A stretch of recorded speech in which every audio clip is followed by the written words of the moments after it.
Anda kembali ke kolam Devonian dan Trias, tetapi fokus kita kini adalah pada masa depan, larva. Kita menyaksikan evolusi berudu, tahap awal yang mengumpulkan energi. Anda melihat berudu, makhluk yang sama sekali berbeda dari bentuk dewasanya. Ini adalah mesin makan akuatik yang efisien, dirancang untuk tumbuh secepat mungkin. Mengapa berudu harus menjadi herbivora penyaring?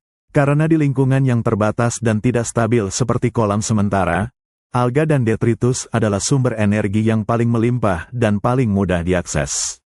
Perhatikan mekanisme makan mereka. Mereka tidak memiliki gigi pediselat, mereka memiliki paru bertanduk kecil yang disebut keratodon dan struktur penyaring di dalam mulut mereka. Anda menyaksikan mereka membuka mulut dan menyedot air. Air melewati penyaring khusus, menangkap partikel makanan mikroskopis.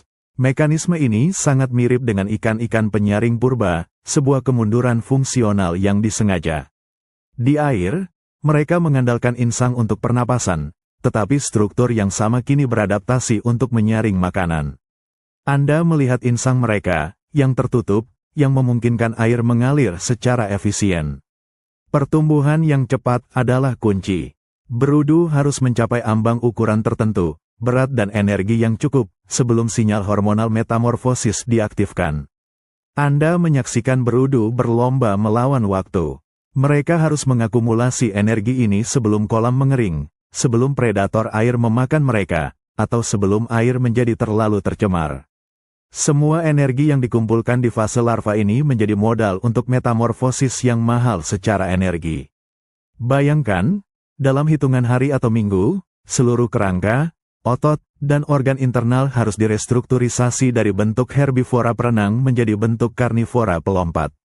Perubahan ini membutuhkan energi yang sangat besar, dan energi itu disediakan oleh fase herbivora penyaring yang efisien di air. Anda melihat berudu berenang cepat, didorong oleh ekor mereka yang panjang dan berotot. Ekor ini, yang tampak dominan pada fase larva, akan sepenuhnya diserap dan didaur ulang selama metamorfosis, menyediakan nutrisi penting untuk pembangunan tungkai dan paru-paru. Inovasi berudu, mekanisme makan penyaring yang efisien dan pertumbuhan cepat, memungkinkan amfibi modern untuk memisahkan ceruk mereka. Mereka mengambil makanan dari basis piramida makanan, tumbuhan, alga, di air dan beralih ke predator di puncak, serangga, di darat.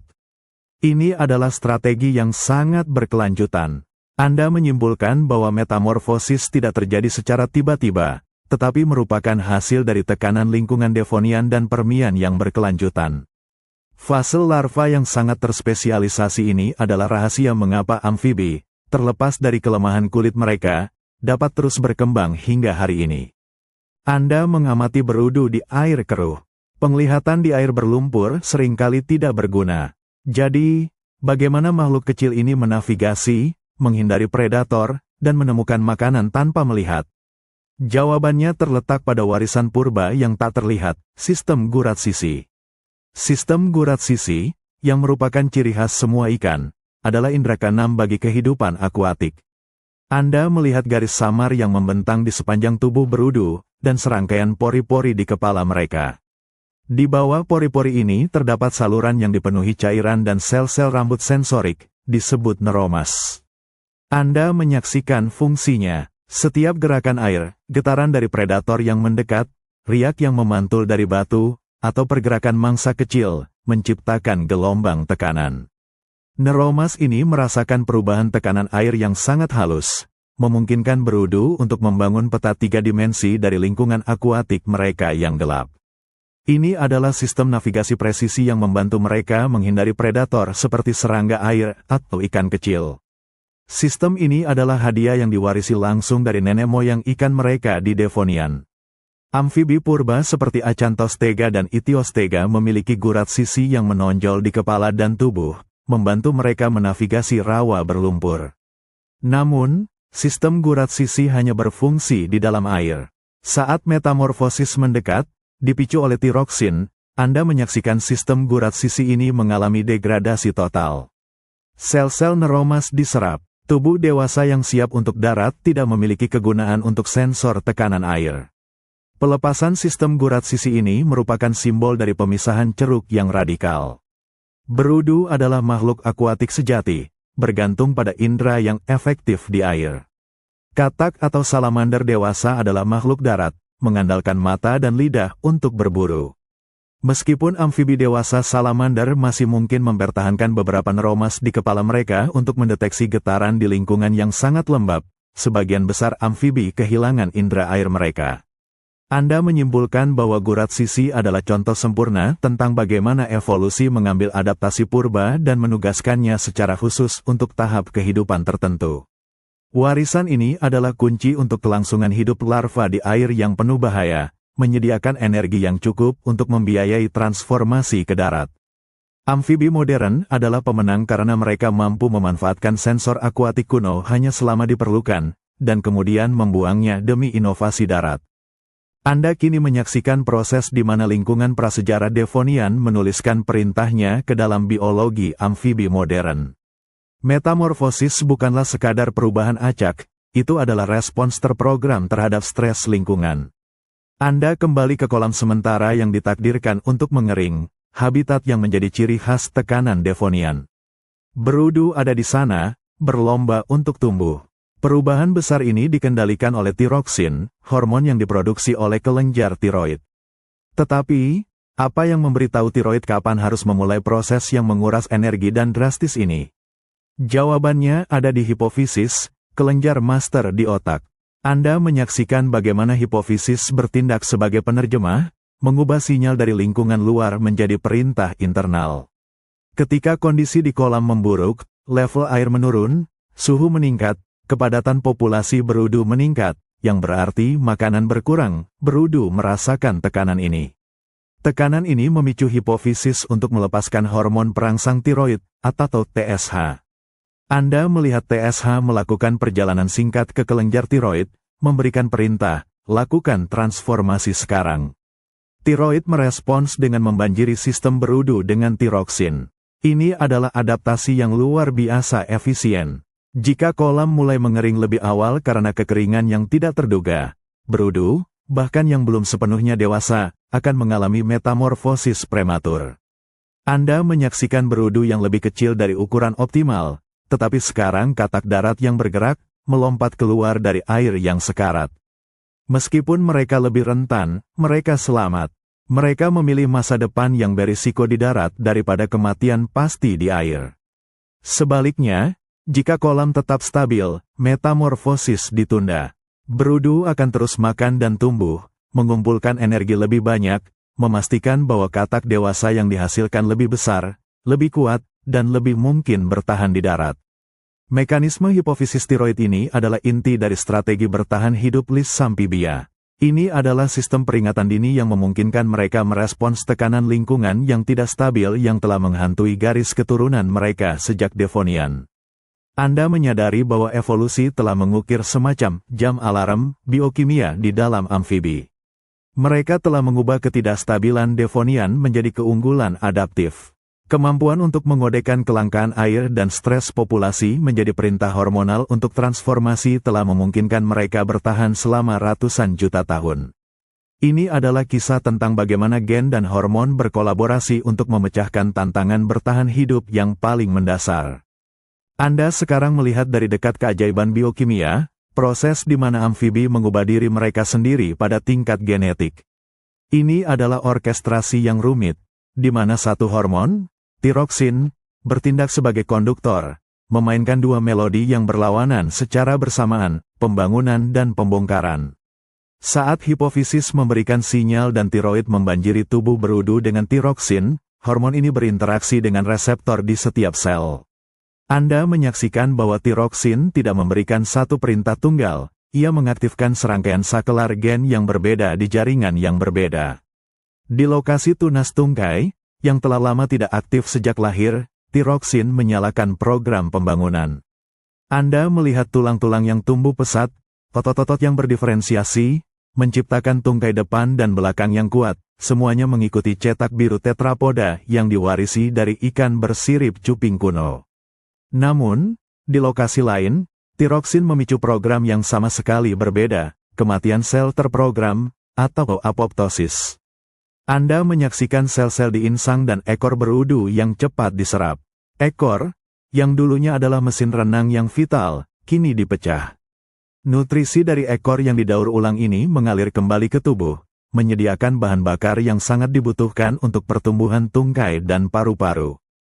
Perhatikan juga sistem pencernaan. Usus panjang herbivora menyusut dan dipersingkat. Gigi parut menghilang dan digantikan oleh gigi pediselat yang kecil. Seluruh organisme beralih dari satu strategi makanan ke strategi yang lain. Paru-paru diaktifkan, sementara saluran insang tertutup. Ini adalah perombakan molekuler yang dramatis dan harus terjadi dalam waktu yang sangat singkat. Evolusi telah menyempurnakan respons ini sehingga cepat, efisien, dan terkontrol secara genetik. Proses ini tidak terjadi secara kebetulan. Itu adalah adaptasi yang disaring selama jutaan tahun untuk mengatasi ketidakpastian lingkungan. Anda melihat bahwa metamorfosis adalah bukti kecerdasan evolusi. Dengan menggunakan satu sinyal universal, tiroksin, amfibi dapat merespons kondisi lingkungan yang kritis, mengubah dirinya menjadi versi dewasa yang mampu hidup di darat, dan secara bersamaan mendaur ulang bagian-bagian tubuh larva yang tidak perlu. Kisah orkestrasi genetik ini adalah puncaknya. Ini menunjukkan bagaimana amfibi modern bertahan hidup bukan dengan menghindari masalah Devonian, tetapi dengan mengodekan solusi ke dalam genom mereka, menciptakan kemampuan untuk berubah bentuk secara radikal. Kemampuan transformasi inilah yang memungkinkan mereka terus bertahan, sebuah jembatan hidup antara air dan darat yang dibangun dari hormon dan gen. Anda kini menyaksikan bagian paling dramatis dan mengerikan dari metamorfosis, proses di mana makhluk itu harus memakan dirinya sendiri untuk membangun masa depan yang baru. Metamorfosis adalah tindakan perbaikan diri yang ekstrim, dan itu membutuhkan energi yang sangat besar. Fokus pada ekor berudu di tengah lonjakan tiroksin. Ekor ini, yang terbuat dari otot dan tulang rawan yang kuat, adalah mesin renang yang efisien. Tetapi begitu tungkai mulai tumbuh, ekor menjadi tidak berguna di darat, dan jika dipertahankan, akan menjadi beban energi. Anda menyaksikan apoptosis, kematian sel terprogram, bekerja secara ajaib. Ekor mulai menyusut, bukan karena dipotong, tetapi karena sel-selnya secara aktif menghancurkan diri sendiri. Lisosom, kantong-kantong pencernaan di dalam sel, dilepaskan. Sel-sel ekor mulai memakan diri mereka sendiri dalam proses yang sangat terkontrol. Materi organik dari ekor, protein, lemak, dan nutrisi, tidak dibuang. Anda melihatnya diserap kembali ke dalam aliran darah, menjadi bahan bakar untuk pembangunan struktur baru. Ekor berudu adalah bank energi darurat. Energi yang dikumpulkan melalui herbivora air kini digunakan untuk membiayai transisi darat. Di saat ekor menyusut, tungkai di bagian depan tumbuh pesat. Anda melihat tulang-tulang di kaki depan dan belakang mengeras, otot-otot baru terbentuk, dan paru-paru berkembang. Ekor yang hilang secara harfiah diubah menjadi kaki yang menopang kehidupan. Pada saat yang sama, berudu harus berpuasa selama sebagian besar fase metamorfosis ini karena usus mereka sedang dirombak dari sistem herbivora menjadi sistem karnivora. Tanpa kemampuan untuk mencari makan, daur ulang jaringan tubuh sendiri menjadi sangat penting. Anda merasakan tekanan waktu. Proses ini harus selesai dengan cepat. Jika metamorfosis terlalu lambat, makhluk itu akan terjebak di antara dua dunia, tidak dapat berenang dan belum mampu berjalan, menjadikannya mangsa yang mudah. Kisah ekor yang diserap adalah metafora yang kuat untuk evolusi amfibi. Mereka harus secara radikal meninggalkan masa lalu mereka, bentuk tubuh ikan akuatik, untuk bertahan hidup di darat. Dengan mengonsumsi diri sendiri, mereka membiayai masa depan mereka sebagai tetrapoda. Metamorfosis, yang lahir dari tekanan lingkungan Devonian yang tak kenal ampun, hari ini adalah keajaiban biologis, sebuah kesaksian bahwa evolusi mampu membalikkan tubuh sepenuhnya, asalkan ada sinyal hormonal yang tepat dan dorongan genetik untuk bertahan hidup. Selain kehilangan ekor, Anda kini melihat perubahan internal yang paling mendasar, perombakan total saluran pencernaan. Makhluk yang masuk ke metamorfosis adalah herbivora. Makhluk yang keluar adalah karnivora. Pergeseran diet yang ekstrim ini membutuhkan adaptasi struktural yang sama ekstremnya. Fokus pada usus berudu. Untuk mencerna alga dan detritus, materi tanaman yang sulit diurai, mereka memiliki usus yang sangat panjang dan melingkar. Panjang ini memaksimalkan waktu penyerapan nutrisi. Anda melihat usus itu, menempati sebagian besar ruang tubuh larva. Saat tiroksin melonjak, program genetik yang sama yang menghancurkan ekor mulai menghancurkan usus. Anda menyaksikan proses apoptosis terjadi di dinding usus larva. Usus melingkar yang panjang itu dipersingkat secara drastis, menyusut dan dirombak. Sel-sel yang dulunya dirancang untuk menyerap karbohidrat dan serat dari tumbuhan mati dan digantikan oleh sel-sel baru yang dirancang untuk protein. Perubahan ini sangat penting. Di darat, makanan utama amfibi dewasa adalah serangga, sumber protein yang sangat padat. Protein dicerna jauh lebih cepat daripada tanaman, sehingga usus yang panjang tidak hanya tidak perlu, tetapi juga bisa menjadi sarang bakteri. Anda menyaksikan evolusi menghapus struktur yang tidak efisien dan menggantinya dengan saluran pencernaan karnivora yang pendek dan kuat.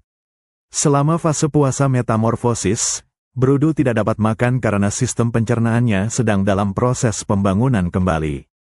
Energi dari ekor yang didaur ulang menjadi satu-satunya sumber daya untuk membiayai pekerjaan konstruksi internal ini. Perhatikan juga transformasi mulut. Paru bertanduk herbivora yang digunakan untuk mengikis alga menghilang. Rahang meluas, lidah otot berkembang, dan gigi pediselat muncul. Seluruh mekanisme makan telah dioptimalkan untuk serangan cepat terhadap mangsa darat. Perubahan dramatis ini, dari usus panjang ke usus pendek, mencerminkan pemisahan ceruk yang lengkap dan sempurna. Amfibi tidak hanya mengubah penampilan luarnya, mereka mengubah seluruh mesin internal mereka. Anda menyadari bahwa amfibi modern adalah ahli transformator biologis.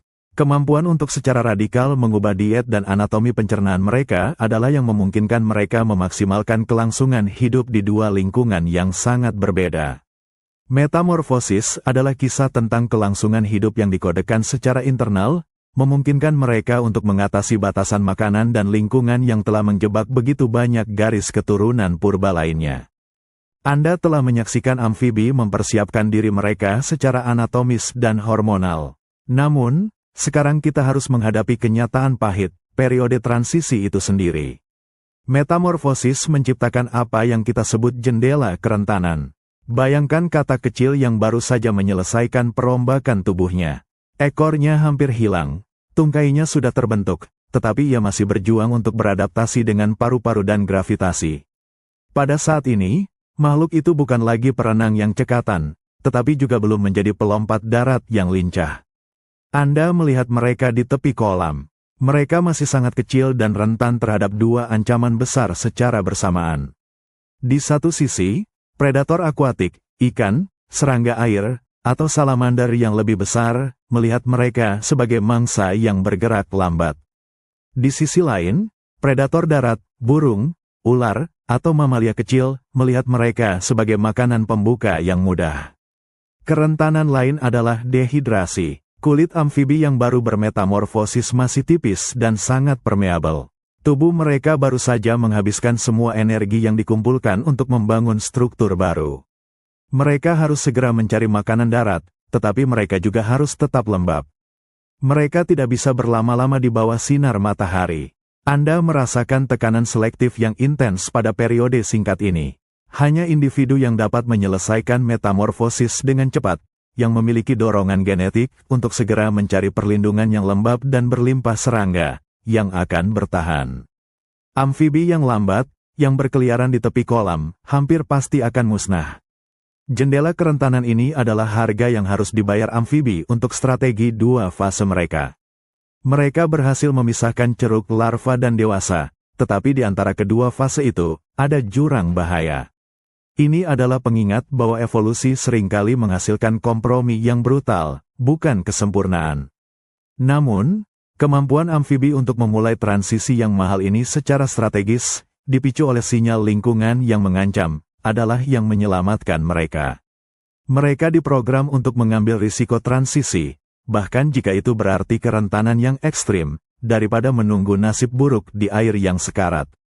Ketika Anda melihat seekor katak kecil melompat ke serasa daun untuk pertama kalinya, itu adalah momen keberanian evolusioner yang murni. Ia meninggalkan zona nyaman Devoniannya, didorong oleh kebutuhan mendesak untuk bertahan hidup, menghadapi dunia baru yang penuh bahaya, hanya untuk kembali ke air untuk mengulang siklus itu ketika saatnya tiba. Setelah menaklukkan daratan secara fisik, amfibi harus menaklukkan daratan secara sosial. Di dalam air, komunikasi dilakukan melalui getaran dan sinyal kimia yang bergerak lambat. Di udara, suara bergerak cepat dan jauh. Anda menyaksikan evolusi komunikasi amfibi, sebuah inovasi yang sangat penting bagi reproduksi. Fokus pada katak, master akustik dunia amfibi. Mereka adalah yang pertama di garis keturunan ini yang mengembangkan mekanisme yang efisien untuk menghasilkan dan menerima suara di udara. Perhatikan kepala katak dewasa. Anda melihat membran timpani, atau gendang telinga, yang menonjol di belakang mata. Ini adalah evolusi dari spirakel purba ikan, yang kini berfungsi sebagai pengumpul gelombang suara yang bergetar di udara. Suara yang diterima ditransfer ke telinga dalam melalui kolumela, tulang telinga tunggal, warisan kuno lain dari nenek moyang mereka. Dan kemudian, ada suara itu sendiri. Anda mendengar gemuruh, panggilan kawin yang nyaring. Panggilan ini dihasilkan oleh kantung suara, kantong kulit di bawah tenggorokan katak jantan yang mengembang seperti balon. Anda menyaksikan katak menarik udara ke paru-paru mereka, menutup lubang hidung dan mulut, dan kemudian memompa udara bolak-balik melintasi laring, menyebabkan vokalisasi. Kantung suara ini bertindak sebagai resonator, menguatkan panggilan. Mengapa evolusi mendorong komunikasi akustik yang begitu keras? Karena di tepi kolam yang penuh dengan vegetasi, menemukan pasangan adalah tantangan logistik yang besar.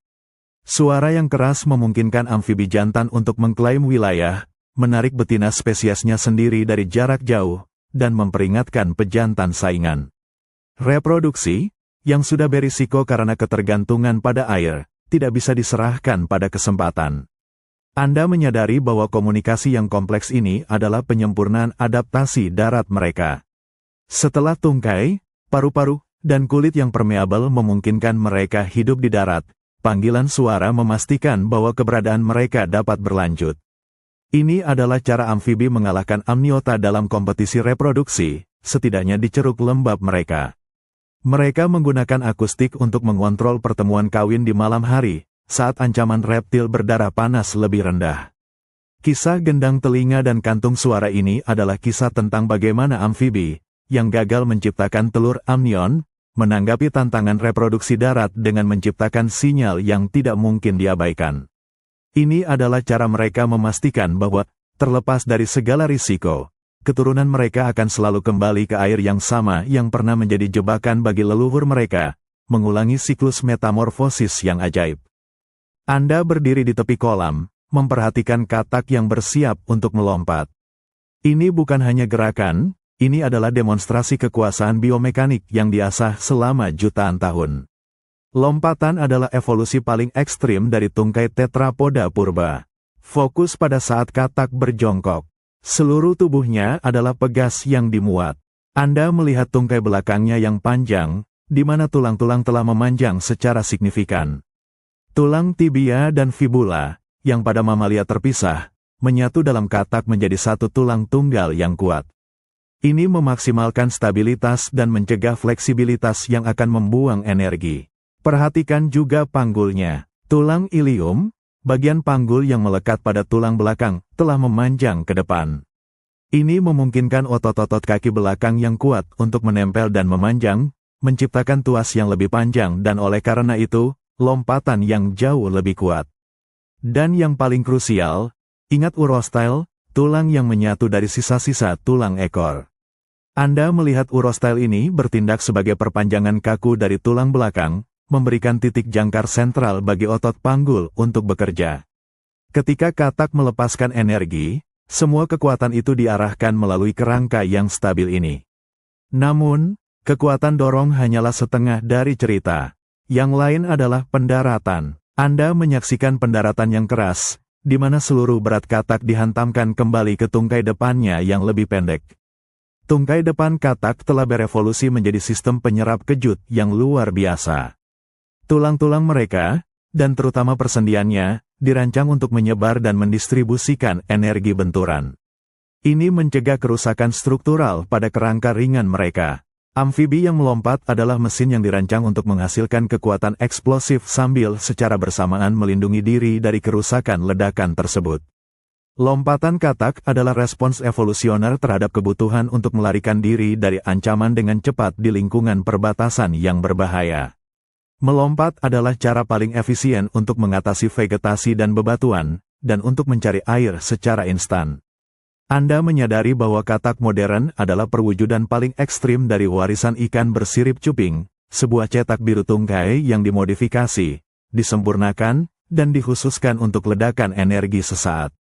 Inilah cara amfibi memastikan bahwa, terlepas dari kerentanan kulit dan telur mereka dapat bergerak cukup cepat untuk bertahan hidup di dunia yang didominasi oleh predator yang lebih besar dan lebih kuat.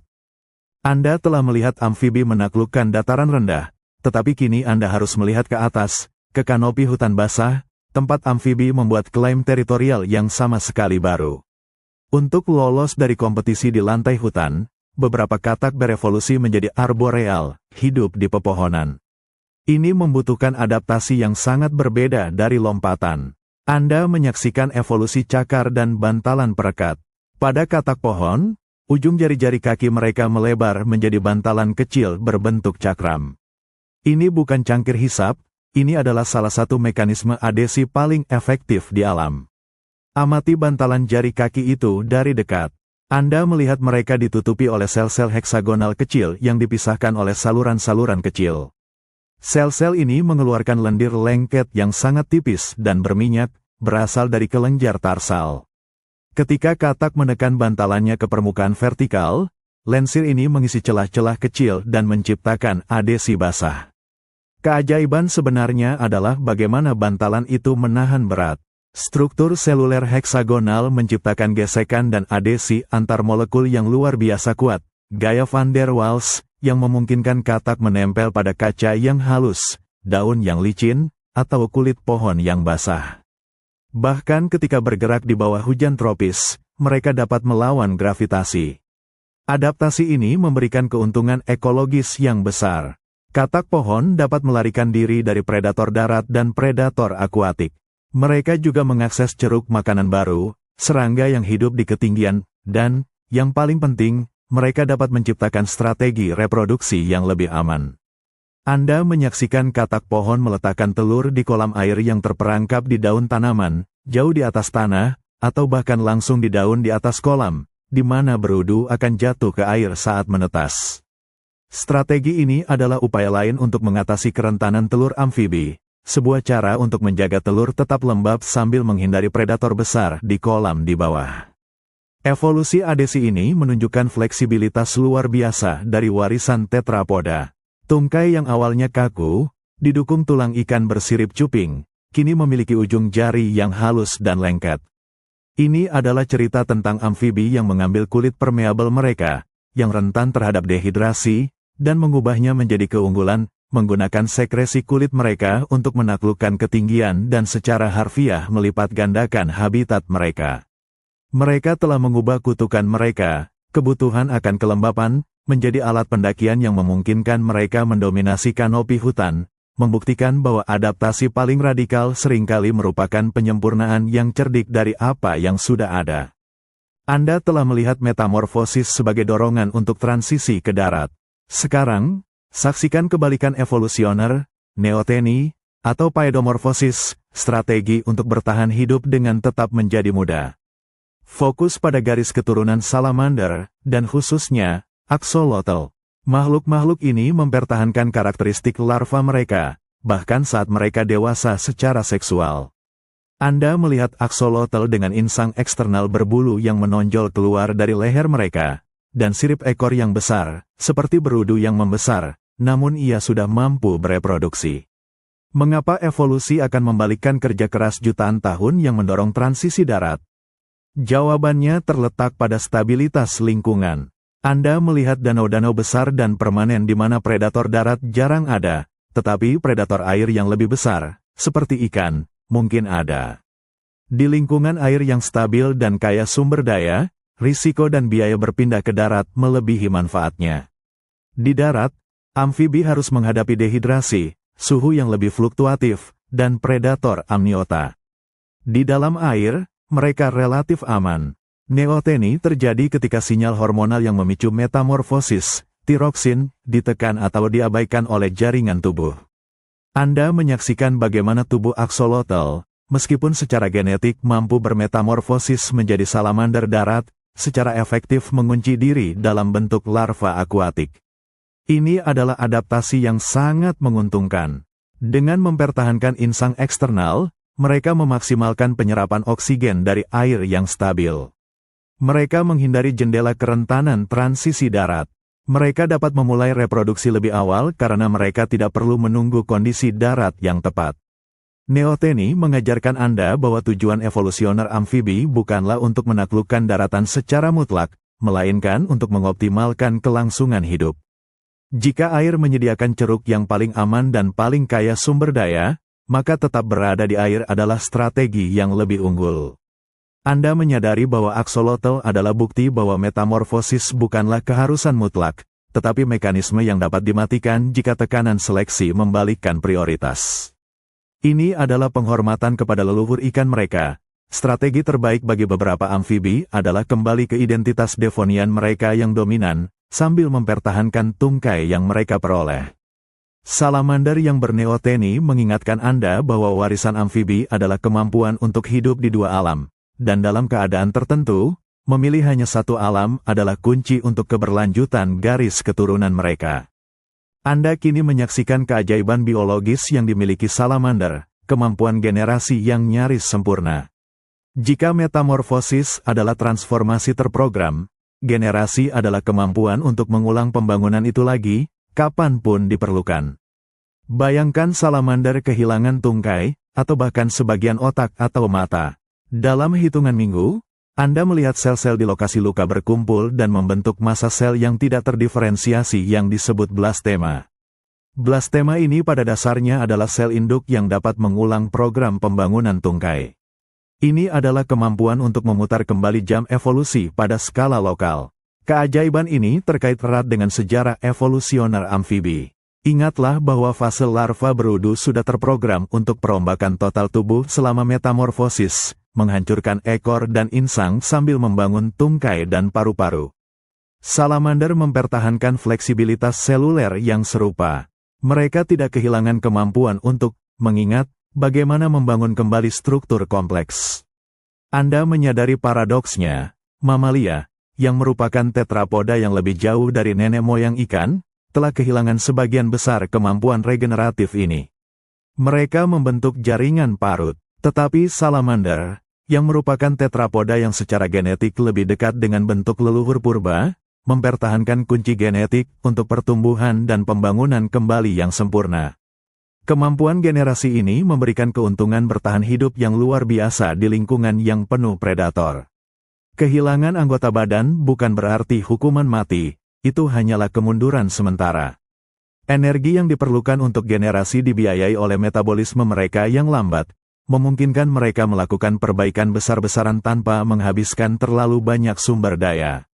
Axolotl, yang berneoteni, menunjukkan tingkat generasi yang paling tinggi.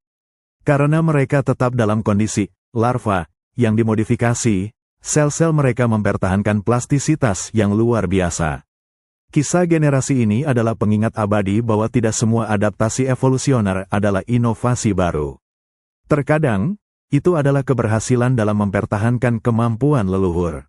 Salamander mempertahankan kunci generasi yang mungkin telah dimiliki oleh ikan bersirip cuping kuno. Anda menyimpulkan bahwa salamander, dengan metamorfosis yang fleksibel dan kemampuan generasi yang tiada taraf, adalah perwujudan kehebatan evolusioner amfibi. Mereka adalah spesies yang tidak hanya berhasil beradaptasi dengan darat, tetapi juga mempertahankan mekanisme perbaikan paling mendasar dari masa lalu akuatik mereka. Mereka adalah simbol harapan biologis, bukti bahwa program untuk pembangunan sempurna masih ada di alam, tersembunyi dalam kode genetik makhluk-makhluk sederhana di tepi kolam. Anda kini menyaksikan pertahanan amfibi yang paling mencolok. Mereka mungkin memiliki kulit yang tipis dan rentan, tetapi evolusi telah memberikan mereka sebuah gudang senjata kimia di bawah permukaan kulit, kelenjar granular. Sentuh kulit katak atau kodok. Anda akan merasakan lendir. Lendir ini dihasilkan oleh kelenjar lendir, mekanisme pertahanan pertama untuk menjaga kelembapan dan membantu pernapasan kulit. Namun, di antara kelenjar lendir ini, terdapat kelenjar granular, pabrik kimia pertahanan. Anda melihat bagaimana kelenjar-kelenjar ini mengeluarkan berbagai macam senyawa, mulai dari peptida antimikroba hingga racun saraf yang kuat, seperti batrachotoksin pada katak panah emas. Racun-racun ini disintesis dan disimpan, siap dilepaskan ketika amfibi merasa terancam atau digigit oleh predator. Mengapa adaptasi ini muncul? Karena amfibi, yang tidak memiliki cakar, sisik pelindung, atau kecepatan predator puncak, harus menemukan cara untuk tidak menjadi makanan. Racun adalah pertahanan pasif yang sangat efisien. Predator yang sekali saja mencoba memakan katak beracun akan segera belajar untuk menghindarinya. Ini adalah tekanan seleksi yang kuat. Anda menyaksikan peran peptida antimikroba. Dalam lingkungan yang lembab dan penuh dengan bakteri dan jamur, terutama di bawah serasa daun dan lumpur, amfibi harus terus memerangi infeksi. Peptida yang dikeluarkan oleh kulit bertindak seperti antibiotik alami, melindungi mereka dari patogen, termasuk jamur mematikan yang saat ini mengancam kelangsungan hidup global mereka. Di sini, Anda melihat bagaimana kelemahan amfibi diubah menjadi kekuatan. Kulit permeabel, yang merupakan pintu gerbang bagi polutan dan dehidrasi, juga merupakan rute untuk penyebaran racun dan zat pelindung yang sangat cepat. Warna cerah pada banyak katak beracun, yang Anda lihat, adalah sinyal evolusioner yang jujur, aposematisme. Warna yang mencolok memberitahu predator, saya tidak layak dimakan. Ini adalah pesan yang dikirimkan melalui jutaan tahun tekanan seleksi. Racun itu mahal untuk diproduksi, tetapi sangat efektif untuk mengurangi predasi. Amfibi telah bertahan dari Devonian yang kacau, kepunahan Permian yang mematikan, dan persaingan reptil yang sengit, sebagian besar karena mereka mengembangkan gudang senjata kimia di kulit mereka. Anda menyimpulkan bahwa bioarsenal ini adalah salah satu adaptasi terpenting mereka untuk bertahan hidup di darat, memastikan bahwa spesies kecil dan rentan ini dapat mempertahankan tempat mereka di batas basah dan kering. Anda kini berada di hutan hujan, pusat keanekaragaman amfibi. Di sini, Anda melihat bagaimana bioarsenal kimia amfibi diperkuat oleh adaptasi perilaku yang cerdas, warna peringatan dan mimikri. Anda menyaksikan katak panah emas yang beracun, bersinar dengan warna kuning neon. Alih-alih menyamarkan diri, katak ini melakukan hal yang sebaliknya, ia ingin dilihat. Evolusi warna peringatan, atau aposematisme, adalah cara bagi hewan yang beracun untuk beriklan kepada predator. Anda melihat ini sebagai hasil dari tekanan selektif yang kuat. Predator yang memakan satu individu beracun akan segera menghubungkan rasa sakit atau penyakit dengan warna cerah itu, dan menghindari semua individu lain dengan pola warna yang sama. Mengapa amfibi harus beriklan? Karena mereka adalah karnivora berdarah dingin yang bergerak lambat, mereka tidak dapat melarikan diri dari predator yang lebih cepat, seperti burung atau mamalia. Racun adalah pertahanan pasif, warna adalah komunikasi pasif. Mereka bekerja bersama. Tetapi evolusi tidak berhenti di situ. Anda menyaksikan contoh mimikri, di mana spesies katak yang tidak beracun, atau hanya sedikit beracun, meminjam warna peringatan dari spesies yang benar-benar mematikan.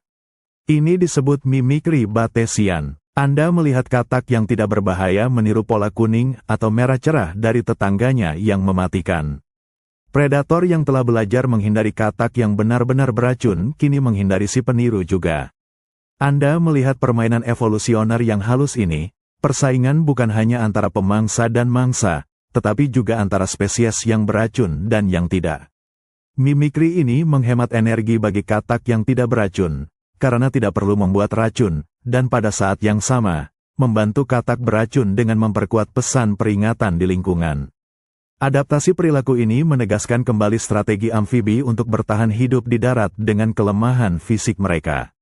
Karena mereka tidak bisa lari atau melawan secara fisik seefektif reptil, mereka harus menjadi ahli kimia dan master kamuflase terbalik. Anda menyadari bahwa amfibi telah mengambil kulit permeabel mereka, yang rentan, dan mengubahnya menjadi layar iklan yang mematikan. Mereka telah berhasil bertahan selama jutaan tahun dengan mengandalkan sistem pertahanan yang unik ini. Saat ini, warna-warna peringatan itu, yang lahir dari tekanan persaingan Permian dan Trias, menjadi lebih penting dari sebelumnya. Mereka adalah pengingat visual akan kekayaan sejarah amfibi, sebuah kelompok yang menggunakan biologi kimiawi mereka untuk tetap relevan di dunia yang didominasi oleh tetrapoda yang lebih besar dan lebih kuat. Anda kini melihat amfibi modern bukan hanya sebagai penyintas, tetapi sebagai pahlawan ekologis yang tidak terduga. Setelah evolusi mereka di karbon dan Trias, mereka menetapkan diri sebagai penguasa yang tak terbantahkan di ceruk yang paling penting, pengendalian serangga. Bayangkan hutan hujan tanpa amfibi. Serangga, yang populasinya sangat besar dan cepat bereproduksi, akan meledak tanpa terkendali. Anda menyaksikan katak, salamander, dan Cecilia bekerja sebagai regulator utama ekosistem global. Anda melihat katak duduk diam, menunggu. Mereka adalah predator penyergap yang sangat efisien, mengandalkan lidah mereka yang cepat, sebuah adaptasi yang didukung oleh tengkorak kaku dan gigi pediselat. Setiap hari, miliaran amfibi di seluruh dunia mengonsumsi jumlah serangga, nyamuk, dan invertebrata lain yang luar biasa. Peran mereka sebagai karnivora sangatlah penting.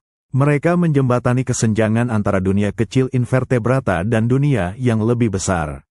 Mereka mentransfer energi dari serangga, yang memakan tanaman, ke predator yang lebih besar, ular, burung, mamalia, yang memangsa amfibi. Mereka adalah kunci dalam aliran energi di banyak ekosistem. Namun, Anda juga melihat peran berudu di air. Sebagai herbivora penyaring, mereka membersihkan air, mengendalikan populasi alga. Tanpa berudu, kolam dan sungai kecil akan cepat mengalami kelebihan nutrisi. Keunikan amfibi terletak pada pembagian sumber daya mereka. Mereka mengontrol populasi invertebrata di dua domain sekaligus, air, sebagai herbivora, dan darat, sebagai karnivora. Strategi dua fase ini membuat dampak ekologis mereka jauh melampaui ukuran tubuh mereka. Saat ini, Anda menyaksikan dampak dari krisis amfibi global. Ketika populasi katak menurun karena penyakit jamur atau hilangnya habitat, Anda melihat peningkatan cepat populasi serangga, termasuk serangga pembawa penyakit seperti nyamuk. Keseimbangan ekosistem yang rapuh, yang dibangun di karbon, mulai goyah. Amfibi adalah pengingat bahwa koneksi evolusioner itu mendalam. Perjalanan mereka dari ikan bersirip cuping yang berjuang di rawa Devonian tidak hanya menciptakan tetrapoda, tetapi juga menciptakan fondasi bagi banyak ekosistem darat yang kita kenal. Mereka adalah pengatur serangga, pembersih air, dan sumber makanan. Hilangnya mereka adalah ancaman bukan hanya bagi keanekaragaman, tetapi bagi fungsionalitas ekologis planet ini. Anda telah melihat metamorfosis sebagai strategi bertahan hidup, tetapi mari kita lihat peran amfibi dalam skala yang lebih besar. Mereka adalah jembatan yang menghubungkan siklus nutrisi antara air dan darat. Bayangkan ekosistem darat, nutrisi seringkali terkunci di dalam biomasa tanaman. Disinilah amfibi memainkan peran penting dalam kaskade trofik. Anda menyaksikan larva amfibi, berudu, di kolam. Mereka adalah herbivora dan detritivora. Mereka memproses materi tanaman dan detritus di dalam air. Dengan memakan materi ini dan mengeluarkannya, mereka membantu menjaga kualitas air dan membebaskan nutrisi yang terperangkap dalam biomasa yang membusuk. Namun, momen penting adalah metamorfosis. Anda melihat berudu yang telah menimbun energi dan nutrisi ini, yang berasal dari lingkungan akuatik, melakukan perombakan tubuh total. Ketika mereka bermetamorfosis, nutrisi dan biomasa yang diakumulasikan di air dipindahkan ke darat. Katak, salamander, dan Cecilia dewasa, yang kini hidup sebagai karnivora darat, membawa semua materi akuatik itu bersama mereka. Di darat, mereka menjadi mangsa bagi predator yang lebih besar, ular, burung, mamalia, yang semuanya adalah bagian dari rantai makanan terestrial. Amfibi secara harfiah adalah penghubung yang memindahkan nutrisi penting, seperti nitrogen dan fosfor, dari air ke darat. Tanpa amfibi, siklus nutrisi ini akan terputus. Jumlah serangga air dan detritus akan menumpuk, dan nutrisi tidak akan berpindah secara efisien ke ekosistem darat. Anda menyadari bahwa strategi siklus hidup ganda amfibi, yang awalnya merupakan respons terhadap tekanan lingkungan Devonian, telah menjadi salah satu mekanisme paling efisien di bumi untuk mendaur ulang dan memindahkan energi melintasi batas-batas ekologis. Mereka adalah pembersih akuatik di masa muda dan penyedia nutrisi darat di masa dewasa. Amfibi adalah pengingat yang hidup akan interkoneksi ekologis. Keberadaan mereka adalah hasil dari evolusi yang cerdik, mengubah ketergantungan purba pada air menjadi keuntungan ekologis. Sayangnya, adaptasi ini kini menjadikan mereka rentan ganda, kerusakan pada lingkungan air, berudu, atau lingkungan darat, dewasa, akan mengganggu seluruh siklus. Mereka adalah simbol yang paling jelas bahwa kesehatan air dan darat sangat bergantung satu sama lain. Anda telah melihat amfibi menaklukkan permian yang mematikan. Sekarang, mari kita saksikan ujian terberat terakhir mereka, tabrakan Chicxulub di akhir zaman kapur, 66 juta tahun yang lalu, kiamat yang memusnahkan dinosaurus. Bayangkan momen tabrakan itu, langit menjadi gelap total, bukan karena malam, tetapi karena debu dan jelaga yang disemburkan tinggi ke atmosfer global. Anda merasakan suhu global anjlok dengan cepat. Ini adalah musim dingin dampak. Fotosintesis terhenti. Tanaman mati. Bencana ini menghantam dasar rantai makanan. Tanaman mati, herbivora punah, dan karnivora yang besar dan berdarah panas, seperti T-Rex, dengan cepat mati karena kelaparan. Namun, amfibi menunjukkan ketahanan yang mengejutkan. Anda melihat mengapa mereka selamat. Amfibi adalah ektotermik, berdarah dingin. Saat suhu turun drastis, metabolisme mereka melambat secara substansial. Mereka tidak membutuhkan makanan dalam jumlah besar untuk mempertahankan suhu tubuh. Anda menyaksikan mereka mencari perlindungan. Mereka yang kecil dan ramping dapat menggali ke dalam lumpur, masuk ke dalam tanah, atau bersembunyi di bawah air yang masih memberikan sedikit isolasi termal. Kemampuan untuk hibernasi di tempat yang aman, menunggu musim dingin dampak berakhir, adalah kunci. Juga, perhatikan makanan mereka. Berudu, sebagai herbivora dan detritivora, dapat memakan materi yang membusuk. Bentuk dewasa memakan serangga. Serangga yang bertahan hidup dalam jumlah kecil, bersembunyi di tanah, menjadi makanan yang cukup bagi amfibi kecil untuk mempertahankan tingkat metabolisme yang rendah. Mereka tidak bergantung pada herbivora yang besar. Metamorfosis memainkan perannya lagi. Dengan fase larva akuatik, amfibi memiliki opsi untuk bertahan hidup di air yang relatif terlindungi, selama air tidak membeku sepenuhnya. Amfibi bukan hanya selamat, mereka adalah garis keturunan yang paling sedikit terkena dampak kepunahan kapar petagram, jauh lebih baik daripada reptil besar, burung purba, atau mamalia awal. Anda menyimpulkan bahwa kunci kelangsungan hidup amfibi terletak pada strategi yang mereka asah sejak Devonian, tubuh kecil, ektotermik, metabolisme rendah, dan fleksibilitas untuk memanfaatkan dua lingkungan. Mereka adalah penyintas yang tersembunyi. Saat raksasa dinosaurus mati karena kelaparan dan kedinginan, amfibi menunggu dalam kelembapan yang tenang, membuktikan bahwa terkadang, yang paling efektif dalam menghadapi bencana bukanlah yang paling mendominasi, tetapi yang paling efisien dalam bertahan hidup secara minimal. Anda telah menyaksikan kehancuran permian dan kapur. Sekarang, mari kita pahami adaptasi perilaku yang paling penting bagi kelangsungan hidup amfibi di masa bencana, kemampuan untuk menghilang. Saat dampak kapar petagram menyelimuti bumi dalam kegelapan dan dingin, amfibi menggunakan strategi yang mereka sempurnakan sejak menghadapi kekeringan Devonian, torpor dan menggali.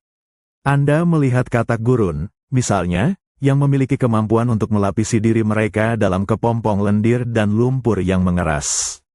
Mereka menggali jauh ke dalam tanah, beberapa sedalam 1 meter, dan memasuki keadaan mati suri yang disebut estivasi, tidur musim panas, atau hibernasi, tidur musim dingin. Anda merasakan bagaimana metabolisme mereka menurun drastis. Mereka dapat bertahan hidup tanpa makanan selama berbulan-bulan, bahkan bertahun-tahun, mengandalkan cadangan energi minimal mereka. Tubuh yang berdarah dingin, ektotermik, yang berevolusi untuk efisiensi energi kini menjadi pelindung jiwa mereka.